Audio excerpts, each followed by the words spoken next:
हरे कृष्ण। सभी व्रतों में सर्वश्रेष्ठ है एकादशी का व्रत।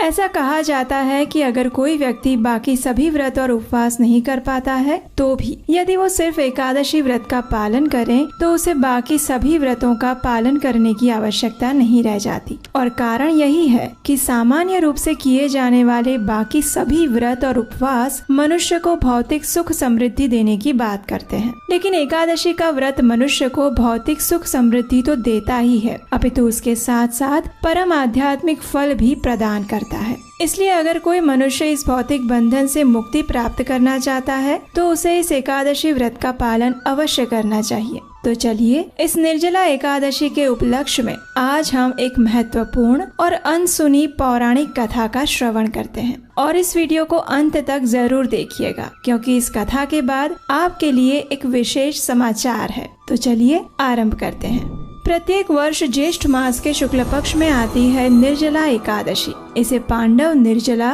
या भीमसेनी एकादशी के नाम से भी जाना जाता है। ये वर्ष की सबसे बड़ी एकादशी है। वैदिक शास्त्रों के रचयिता व्यास मुनि कहते हैं कि जो भी व्यक्ति इस एक एकादशी का अगर पूर्ण श्रद्धा और नियम से अन्न जल का त्याग करके पालन करता है तो उसे वर्ष की सभी एकादशी करने का पुण्य फल अपने आप मिल जाता है। और इस कथा का वर्णन आता है गरुड़ पुराण में। हम सब जानते हैं कि पक्षीराज गरुड़ भगवान श्री हरि के वाहन हैं, लेकिन क्या आप जानते हैं उन्हें इस महान सेवा और पद की प्राप्ति कैसे हुई?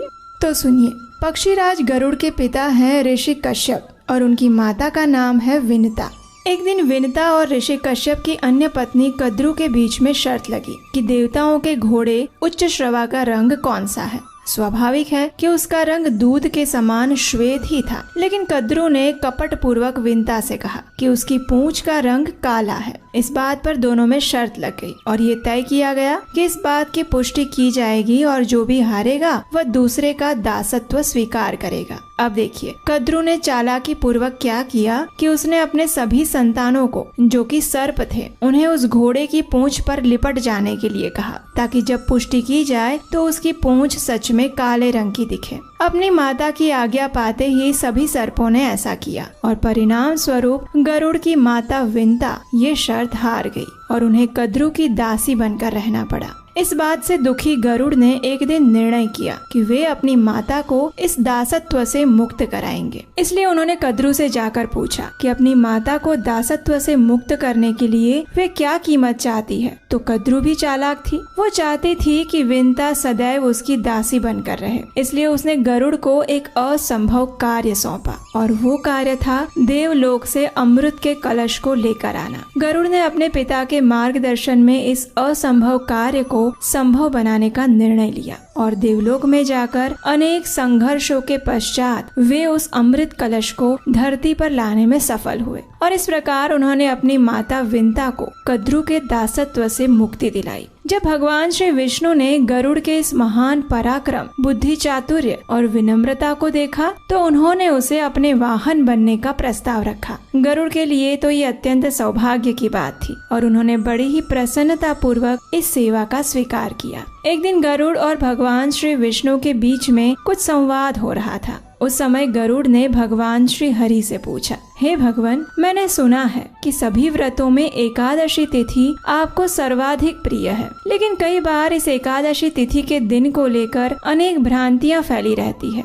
तो आखिर कौन से दिन इसका पालन करना चाहिए, इस विषय में मैं जानना चाहता हूँ। इसके उपरांत इस एकादशी तिथि के महात्म्य के विषय में भी मैं जानने के लिए उत्सुक हूँ। हे प्रभु, यदि आप मुझे योग्य समझें तो कृपया इस विषय में कुछ मार्गदर्शन प्रदान करें। गरुड़ की विनम्रता और जन कल्याण युक्त जिज्ञासा ये दोनों देखकर भगवान श्री विष्णु ने कहा, हे पक्षीराज, ये सत्य है कि मास में 2 बार यानी शुक्ल पक्ष और कृष्ण पक्ष में आने वाली एकादशी तिथि मुझे सर्वाधिक प्रिय है। एक समय इस पृथ्वी पर महान राजा मांधाता ने इसी एकादशी व्रत का पालन करके पुण्य अर्जित किया था और उसके परिणाम स्वरूप उन्हें संपूर्ण पृथ्वी का एक चक्री साम्राज्य प्राप्त हुआ था। इसलिए प्रत्येक व्यक्ति अपने जीवन के परम लक्ष्य आध्यात्मिक जीवन में उन्नति हेतु इस एकादशी का व्रत अवश्य करना चाहिए। और रही बात एकादशी तिथि के सटीक पालन के दिन की, तो ध्यान पूर्वक सुनो।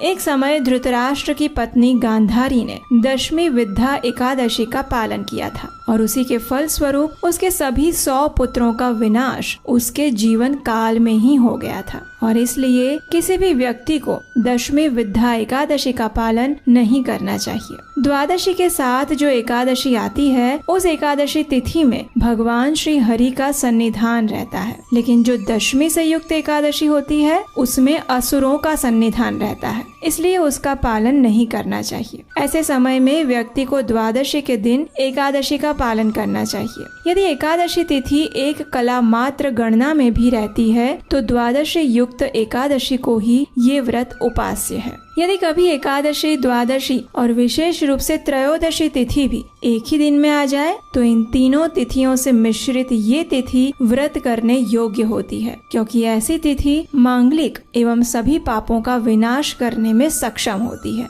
किंतु दशमी से युक्त एकादशी का व्रत कभी भी नहीं करना चाहिए। प्राचीन समय में महाराज रुक्मांगद भी एकादशी के दिन रात्रि में जागरण, भगवत कथा का श्रवण और भगवान श्री गदाधर विष्णु का पूजन करते हुए वर्ष की सभी एकादशियों का पालन करते थे और इसके फल स्वरूप उन्हें इस भौतिक जगत से मुक्ति प्राप्त हुई थी। तो ये थी निर्जला एकादशी का महिमा मंडन करती हुई पौराणिक कथा। और जैसे कि हमने इस वीडियो की शुरुआत में कहा था कि इसके अंत में आपके लिए एक स्पेशल न्यूज है। जैसा कि आप जानते हैं, इस समय हम एक बहुत बड़े एनिमेशन प्रोजेक्ट पर काम कर रहे हैं और ये प्रोजेक्ट है भगवान श्री कृष्ण की बाल लीलाओं पर आधारित अत्यंत मनोहारी एनिमेशन स्टोरीज। इसकी कथा वार्ता हमने ली है श्रीमद् भागवतम पुराण से, यानी इसमें कोई मसाला और मिलावट नहीं है, एकदम प्रमाणभूत, यानी जैसे आप स्वयं भागवतम पढ़ रहे हो वैसे ही। और खास करके ये आपके बच्चों के लिए बहुत ही अच्छा उपहार साबित हो सकती है, क्योंकि ये स्टोरीज उन्हें देखना अच्छा लगेगा और इससे उन्हें भगवान श्री कृष्ण के बारे में भी जानकारी मिलेगी। तो ये प्रोजेक्ट आपके लिए और आपके बच्चों के लिए सबसे बेस्ट होने वाला है। ये एनिमेशन प्रोजेक्ट है, इसलिए इसमें अधिक समय तो लगता ही है, लेकिन साथ साथ लक्ष्मी भी ज्यादा लगती है। ये प्रोजेक्ट आधा पूरा हो चुका है और इसके कुछ क्लिप्स आप अभी स्क्रीन पर देख पा रहे होंगे। कृष्ण यानी जो सबको आकर्षित करने वाला हो। सच ही तो है, ऐसा कौन जीव होगा जिसे कृष्ण से आकर्षण ना हो। तभी तो उसे प्रेम करने वालों के साथ साथ उससे दुश्मनी निभाने वालों की भी कहाँ कमी थी। लेकिन इसे पूरा करने के लिए हमें आपकी सहायता की आवश्यकता है। अगर आपको लगता है कि हमारे आने वाली पीढ़ी यानी बच्चों को अच्छे वैदिक संस्कार देने के लिए महत्वपूर्ण ऐसे इस कृष्णायन प्रोजेक्ट के लिए आप भी हमारी कुछ आर्थिक सहायता कर सकते हैं, तो स्क्रीन पर दिए गए नंबर पर आप हमें अपना आर्थिक योगदान भेज सकते हैं। आपकी सहायता हमारे इस प्रोजेक्ट को आगे बढ़ाने में मदद करेगी और सनातन धर्म के प्रचार का पुण्य फल आपके खाते में जरूर जाएगा। तो वेदों से ली गई इन प्रमाणभूत कथाओं से भरे हुए इस कृष्णायन प्रोजेक्ट के लिए अपना योगदान अवश्य दें। और फिर वैसे भी ये निर्जला एकादशी का समय है, इस शुभ अवसर पर ऐसे शुभ कार्यों के लिए योगदान देने से अच्छा क्या हो सकता है। तो चलिए इस निर्जला एकादशी के उपलक्ष्य में अपने मन, तन और चेतना को भगवान श्री कृष्ण के चरणों में समर्पित करते हैं और इस वैदिक सभ्यता को यथारूप में आगे बढ़ाते हैं। हरे कृष्ण।